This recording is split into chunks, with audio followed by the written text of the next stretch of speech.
One of the shootings happened on the 33rd floor of that building, which is 44 stories high. This building is located between 51st and 52nd Street, between Park and Lex. The people that were inside that building, some of them were evacuated. We saw police officers escorting some of them out with their hands up in the air. Others were told to stay in place.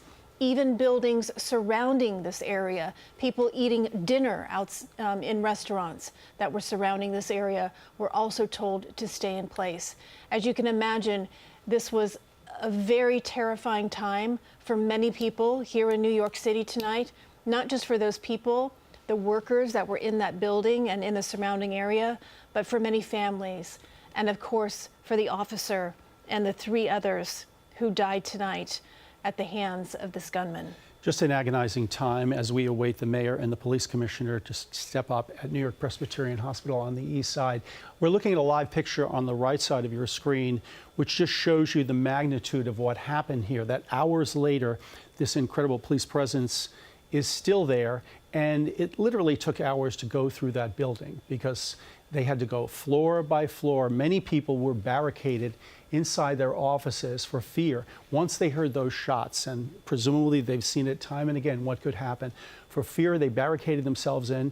We understand some of them were calling 911, saying they had heard shots. So the officers first had to find out what floor this actually happened on when they went racing in. And this is some pictures from earlier, right after the shooting, when officers, as they always do, ran towards the gunfire. So they had to figure out where the gunman was and what kind of a weapon he had and what he was up to, what floor he was on. And it must have been a very panicky scene, not just for these people who had to run towards the gunfire, but all those people in that building as they waited minute by minute. Absolutely. And of course, the main question here tonight is why? Why did this man walk into this Midtown office building, which houses companies like the NFL, KPMG, Blackstone Group, Bank of America? Why this building, and who exactly was he targeting, and what was the motive? Police have been working diligently all evening here to put these pieces all together. One of those tools that they have at their disposal is obviously the many security cameras in and around the city and also inside of this building, where they could immediately track where this gunman was heading and where he was in the building at the time. There was a short time where it was an active shooter situation where police officers were running and descending onto the scene, and also all of those workers being told to stay in place because they weren't sure if this gunman was acting alone or if there were other accomplices with him. We understand that very shortly thereafter, that police photo we saw a little earlier with the gunman was quickly blasted out. That's generally the protocol. They get a photo, they blast it out to all the officers on the force, just in case this guy got away. Now, presumably, they go to the building, they set up a perimeter, they know he went in. They don't necessarily know if he got out, but they did have this photo that we're talking about, and it's not clear at what point they were able to blast that out. But that's the power of technology now, that in just a few minutes, any officer in New York City looks at his smartphone and would have the picture of a suspect. Presumably, that's what they did in this case. The other thing to point out, he's not going in, as Christine points out, wearing heavy gear that may presume that he feels he's not coming out and he's going to have his finish inside. Absolutely. We're monitoring the news conference that is about to get underway. We can see more of NYPD leadership showing up. We've also seen some doctors and what appears to be some hospital administrators also standing to answer questions here. Now, this is a concealed firearms permit that we can now share with you from the Las Vegas Police Department, which also shows the suspect's name, Shane D. Tamura. Now, how he got here to the New York City area remains a big question, but now we see the mayor and also the police commissioner at the podium to address the media. Let's listen in.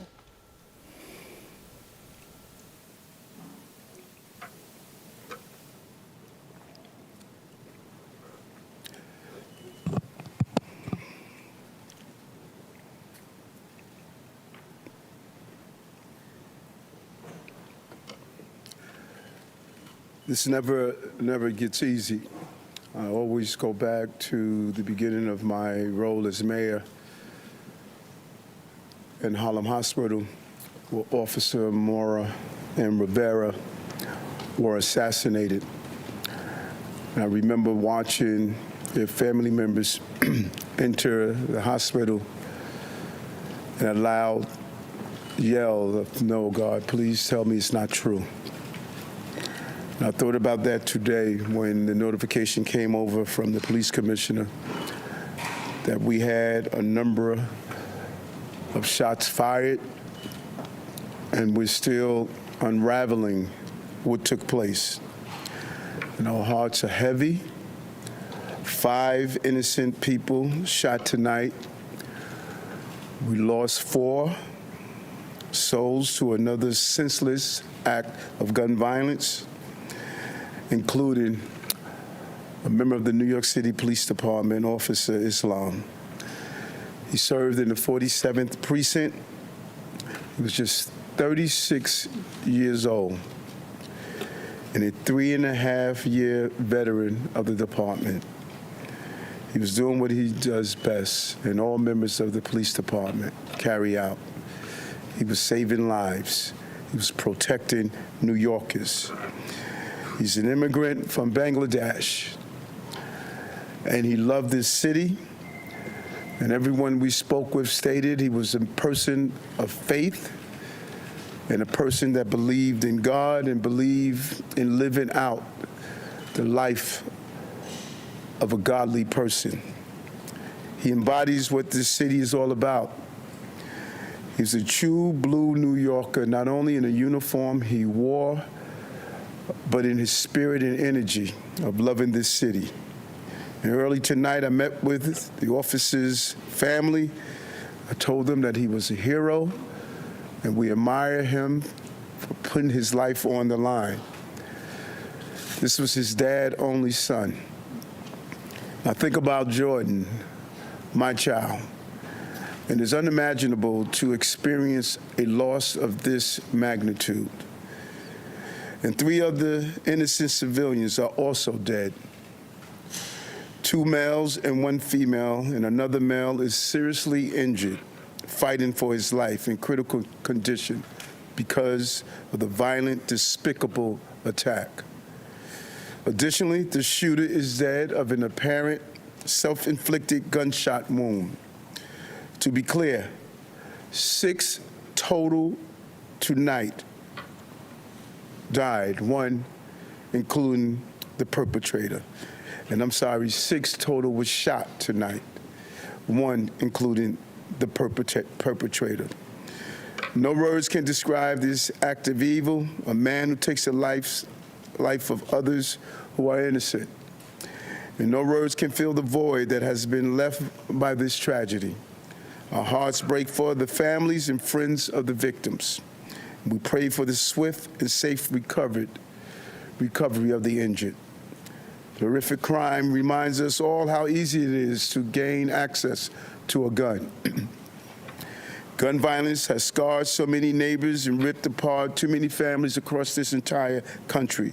And we will continue the fight to do all we can to protect our city. But tonight we mourn for those who were killed. And we pray for the families as they go through this painful moment. And as I stated, 5 innocent people were shot, and the perpetrator was shot. We will continue to do what we do as a city, and that's fight to protect innocent New Yorkers. At this time, I'm going to turn it over to the Police Commissioner of the City of New York, Commissioner Tisch. Thank you, sir. The information that I'm about to provide is preliminary and subject to change. At 6:28 p.m., the 911 call center started receiving multiple 911 calls for an active shooter inside of 345 Park Avenue at 52nd Street in Manhattan. What happened next is under an active investigation, and details are still coming in, but here's what we know so far. Surveillance video shows a male exit a double-parked black BMW on Park Avenue between 51st and 52nd Streets, carrying an M4 rifle in his right hand. He walks towards the building's entrance. That individual was seen exiting the BMW alone. The building's security camera footage shows the shooter enter the lobby, turn right, and immediately open fire on an NYPD officer. He then shoots a woman who took cover behind a pillar and proceeds through the lobby, spraying it with gunfire. He makes his way to the elevator bank, where he shoots a security guard who was taking cover behind the security desk. One additional male is shot in the lobby, per his own statement from the hospital. The shooter then calls the elevator, which opens in the lobby. A female exits that elevator, and he allows her to walk past him unharmed. He goes up to the 33rd floor, which is Rudin Management, and begins to walk the floor, firing rounds as he traveled. One person was struck and killed on that floor. He then proceeds down a hallway and shoots himself in the chest. In total, we have 5 victims shot, our officer and 4 other innocent civilians, plus the shooter.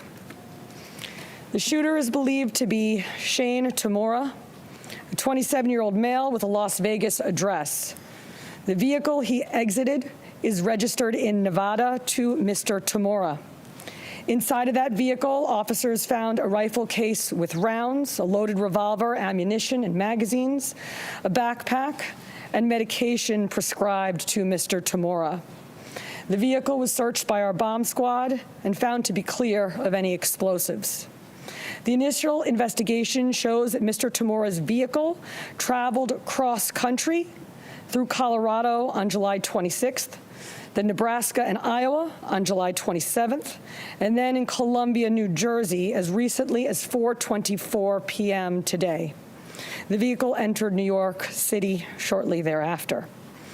According to our law enforcement partners in Las Vegas, Mr. Tamura has a documented mental health history. His motives are still under investigation, and we are working to understand why he targeted this particular location. 345 Park Avenue is a commercial office building whose tenants include the NFL, Rudin Management, KPMG, and Blackstone. At this time, 4 of the 5 victims are deceased, including our NYPD cop. Our officer was transported here to New York Presbyterian along with 1 male civilian, the lone shooting survivor, who is in critical but stable condition at this time. 2 other civilians, 1 male and 1 female, both deceased, were brought to Bellevue. The 4th civilian is a female who was found dead on the 33rd floor of the location. Additionally, there are 4 other victims being treated for minor injuries sustained in their attempts to flee the scene. Victims' names are being withheld at this time, pending family notification.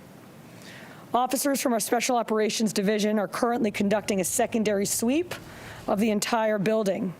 I want to be very clear. We believe this to be a lone shooter, and there is no longer an active threat to the public. But today, 4 innocent victims are dead. Among them is NYPD police officer Didarul Islam, 36 years old, 4 years on the job. Officer Islam was married with 2 young boys, and his wife is pregnant with their 3rd child. He's assigned to the 4-7 precinct in the Bronx. He was doing the job that we asked him to do. He put himself in harm's way. He made the ultimate sacrifice, shot in cold blood, wearing a uniform that stood for the promise that he made to this city. He died as he lived, a hero. I want to extend my profound sympathies to all of the victims and their families, and to the brave NYPD cops who today lost a brother. There are still many questions that we have to answer, and we will answer them. But for now, our city is in mourning for the innocent lives lost. May their memories be a blessing. Pat. Sorry. Oops, sorry. Patrick Hendry, President of the PVA. This is a devastating night for our city, for our police department. Pure evil came to the heart of our city and struck innocent people. And one of our police officers who were protecting those people. We lost 4 people tonight in our hero brother who gave his life for this city. He was a hardworking police officer who was proud, we know, from hearing from his family, to put on that uniform and shield of a New York City police officer every day and went out and did his job. And he went out every single day to provide for his family, whether it was overtime or whatever he had to do to provide for this family. That's what he did on a daily basis. And his family is devastated. A wife losing a husband who provided for that family. A father who's not going to see his son again. And our hearts of every New York City police officer right now is hurting. We're hurting for our brother police officer who we lost. We're hurting for that family. We're hurting for all the victims and hurting for all the families of the victims. And we're all asking, why? Why did pure evil come here?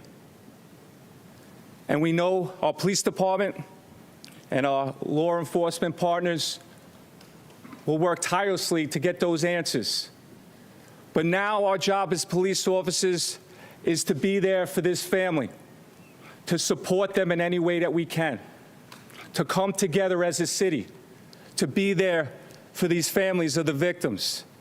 And we will continue to do that, because that's what New York City police officers do. And we're going to continue as police officers to go out and protect this city, because we know that evil can strike at any time.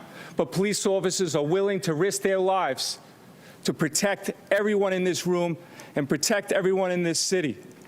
So we ask all New Yorkers to pray for our police officers' family, to pray for all the victims and their families.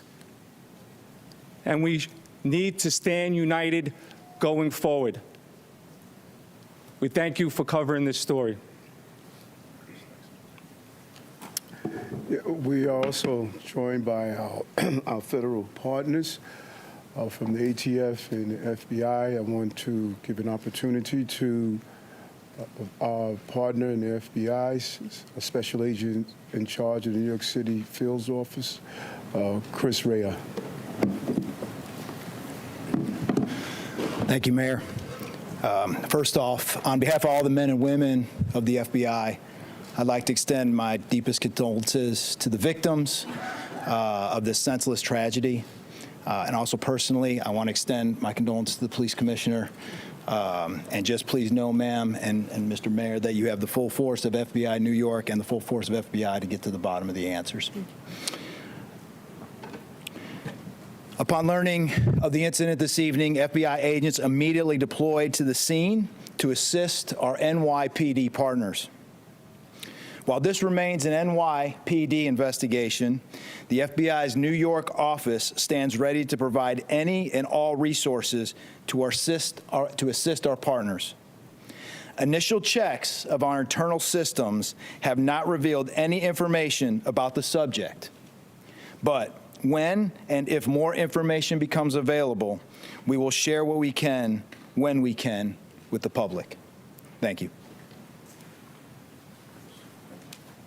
Okay, we're going to do some on-topic questions, folks. We start with CNN, please. Just a quick question about the police officer. When he was standing in the lobby, did he have a chance to fire his weapon at the shooter, or was it completely ambushed? And also, when the shooter got to the floor, approximately how many people were on that floor, and what were they doing?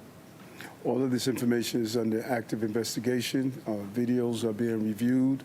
And as this investigation continues to unfold, we'll be able to answer those questions. But right now, it's an active investigation. Miles Silver. Commissioner, if you could just talk about, he was working paid detail there, to people who might not know what that means, and was he the only officer working that paid detail there? I believe that there were 2 officers in the building working paid detail assignments in different parts of the building. And what is that if people, may say he's on his day off working in a uniform? Paid detail is a program that we have set up at the police department that allows companies to hire officers in uniform to provide extra uniform security. Commissioner, did she, based on interviews with witnesses, did she say anything at all? And secondly, did you leave behind any manifesto, any writings or paperwork? I already described what we found in the vehicle, and it's too early in the investigation to discuss anything more. Thank you. Is there any indication that he had a prior connection to New York versus the real estate industry as a As I said, too early in this investigation to tell, but nothing that we have seen preliminarily. Dean? Commissioner, can you talk about what the medication was that was found in the vehicle? I cannot. Can you speak about any prior law enforcement contact you may have had? I cannot, other than to say that our partners in Las Vegas made us aware of a mental health history. Yes, Steve? What's your deal? Can you please share any details you have on what Jim's history was? Origin and whether or not he had. Just what I said already. It was an M4 rifle, and we also found a revolver in the vehicle with ammunition and magazines. Did he have a license to carry? He did have a license in the state of Nevada. Your one? Was there any intelligence indicating that this location was at risk beforehand, and are you considering this a targeted attack or an act of terrorism? At this time, it's too early in the investigation to tell. Thank you, everyone.